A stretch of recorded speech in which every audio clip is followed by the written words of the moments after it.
I see a lot of people struggling with self-confidence, and as someone who personally struggles often or even in the past with self-confidence, I realized only recently that I was misunderstanding what confidence was and how it was keeping me back from actually being self-confident and not only showing up self-confident so people think I am, but feeling that self-confidence too. So in this video, I want to dive into the bias idea of what self-confidence is and also my number one tool that I tend to use in order to cultivate more confidence. But first, welcome to the Be the Hero channel, and if you are already a subscriber, welcome back. I'm Isabelle, and I help you understand who you are using personality typing systems and astrology so you can feel more clarity and control over your life. Now, before I dive in, make sure you hit the link in the description below to book your 1-hour coaching call / reading with me, where we dive deep into your unique personality combination and how you can use these systems to understand yourself better and see parts of yourself you didn't see before, including maybe some strengths that you're not giving yourself credit for, which can help you build your confidence. If you're looking to manifest something, if you have a goal you're struggling to achieve, if you're lacking a sense of self-love, self-confidence, or self-understanding, these readings are for you. So book in the link in the description below. So, self-confidence. I did a 1 hour or close to 1 hour video on this because I feel, frankly, in a way, like an expert in this field, in the sense that I grew up constantly being told how confident I was. Self-confidence is something people think I naturally seem to breathe and be, and it's taken a lot to work towards that, and I do still have my moments, just like anyone else though, where I feel strong insecurity, especially for when I make mistakes. But I've developed a lot of tools in order to cultivate that self-confidence, and so today I wanted to share one of the number one tools I use to remind myself instantly of my self-confidence and recenter. Having this in your toolkit really can help you in a moment of crisis where you're feeling moments of insecurity. If you're about to go into a job interview, go on a date, I really feel like this tool helps me a lot in those moments where I need to remember to build my self-confidence and show up as a confident person. And it really helps me when I'm beating myself up too, after a failure or a rejection. It really helps me build my self-confidence back up as well. So, really quick, let's talk about first what the bias of self-confidence is. Because, as I mentioned, I get told a lot that you're so confident. And my whole life, that's basically been the case. I didn't seem to be a very insecure person. But, at times, I couldn't be further from the truth.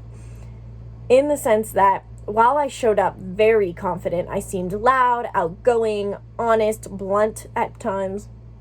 There are many moments where I feel this sense of unworthiness, in the sense of I never do enough, I'm not good enough, and it's definitely a challenge to overcome. But it's ironic always when I hear people say, "You're so confident," when it's like, thanks. I show up confident just so that I can feel more sense of control and security, even though I have crippling fear of failure, so to say. So working through that has been a journey, but the key point I'm getting at here is that oftentimes we think of self-confidence as this social, assertive persona. We think of it as learning to be louder. We think of it as naturally extroverted tendencies, being the ringleader, not being afraid to speak up, being the star of the show. These are the qualities that those who aren't insecure do, at least we think. And, excuse me. But while that is partly self-confidence, it is not what confidence is in the end. As I've learned, confidence is a matter of how you view yourself at all times. It is not about how you're showing up. It is how we see our objective value. If we can if we can look at ourselves and always see that we are objectively valuable and worthy, that is self-confidence. People get into, I think, predicaments when they think self-confidence means a change in action, when really confidence comes from the ability to see ourselves and value ourselves. And so how do we build that self-value? And while, yes, Your confidence may, as a result, help you be more social, speak up to your boss, ask for the raise, ask that person out. It's not so much about the actions, and confidence will not look like how it does to someone else for you, maybe. You just feel a sense of value. And by doing so, you could do things differently, but you don't have to. So it's not just necessarily that confidence is extroverted tendencies. So how do we see our value? The one thing that has really helped me with reminding myself of my objective value in times of stress or after harsh moments is my Myers-Briggs and my astrology. Now, let me break down each of these, and if you're anti-astrology because you think it's witchcraft, hear me out, because I don't even think the stars are real. I think they do provide a potential way for us to see things within us that we hold. So I'll get to that more in a minute. But first, let's talk about the Myers-Briggs. The Myers-Briggs typing indicator, more likely or commonly known as the MBTI, indicates our brain function, so to say. It tells us how we learn to think in the world, how we naturally developed our brain and were told it was good to think in order to make it through life. And as a result, we have personality traits. So there are 8 different ways that people think, and we select 4 of these and have them dominant, and then not so dominant, and even less dominant, and not dominant and inferior, so to say. And so these cognitive functions indicate your mental strengths as well as your weaknesses, not just personality traits. So when you do the test for the Myers-Briggs, you usually get letters like ISTP or INFJ, as everyone thinks they are, but there's also cognitive functions that you can look into that go along with that. They show you your strengths. And frankly, I didn't even know about the cognitive functions at first when I looked into the Myers-Briggs, but it still helped me build my self-confidence by looking at my objective talents that this system was saying I had. I'm an ISTP, and I know because of that, I have a strength for adaptability, systemization, memorization, and learning. I look at things very logically and systemize everything and put it into my memory. And I can take that information and look around at my life and go and observe when I use it, and that helps me build my confidence. I know I love country swing dancing and line dancing. Whenever I can remember a line dance, that helps me build my confidence because I can go, see, there's my strength playing out. Or if I'm good at observing the world, anytime I can note on something that I've observed, I feel good. Or if I pay attention to a detail, that makes me feel good. So looking at your Myers-Briggs is a really great way to build self-confidence by seeing your mental strengths and playing to them as well. You know, we cannot have confidence without action. And so acting in alignment with your strengths and building your weaknesses really helps. And the Myers-Briggs has given me a really great way to look at that and really easy way to develop my weaknesses.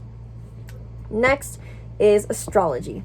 And this is another one that has really helped me build my confidence. And again, if you're not into astrology, which I'm guessing if you're watching this video, most of my subscribers follow me for astrology. But the idea of astrology is, if it's true, how does it help me? So I highly recommend you look into your birth chart and just pull it in using any web browser and see what it says about you and seeing what your strengths say. Specifically, you can find your strengths looking at your Mars, for starters.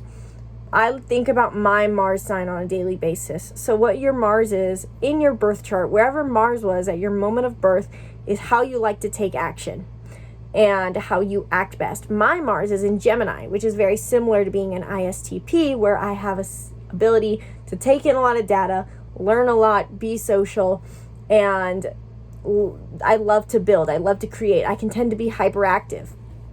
But knowing that can help me see my strength and ability to be hyperactive. I still, in many ways, pride myself on my ability to have a extreme mental focus and stay consistent with things and create things on a daily basis.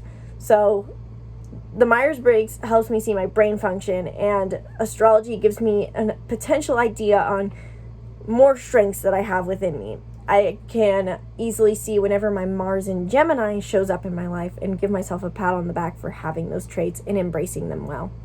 So I really like those two systems. There's other aspects of that too that you can go into. the astrology, you have so many different planets and different signs, and that can show you more of your strengths. You could look at Venus or your 10th house, but I really do like looking at your Mars sign and your Myers-Briggs, because these really do tell you about your strengths. And again, taking action in alignment with these things is really going to be huge. In order for you to see your strengths, you have to be your strengths. And by doing so, you can build your confidence. And for me, this even plays out just in my interactions with people.